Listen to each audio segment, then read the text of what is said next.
CM Revanth Reddy హాజరైన సరస్వతి పుష్కరాల ప్రారంభోత్సవ కార్యక్రమంలో పవిత్ర సరస్వతి అంతర్వాహిక పుష్కరాలు ప్రారంభమవుతున్న సందర్భంగా ముఖ్యమంత్రి రేవంత్ రెడ్డి భక్తకోటికి శుభాకాంక్షలు కలగాలని ప్రార్థించారు.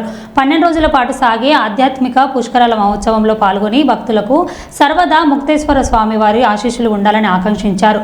గోదావరి, ప్రాణహిత నదులు, అంతర్వాహిక సరస్వతి నదిలో పుణ్యస్నానాలు ఆచరించి దేవి మహాసరస్వతి అమ్మవారికి ఆశీస్సులు పొందాలని కోరారు.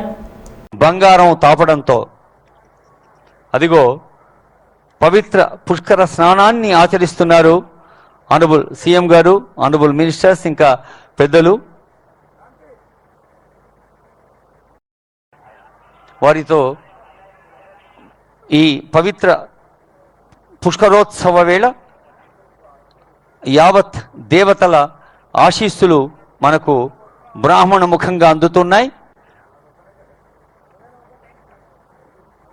కాళేశ్వరం దేవస్థాన ప్రధాన అర్చకులు, అర్చక స్వాములు, వేద పండితులు ఎందరో పాల్గొంటూ ఉన్నారు.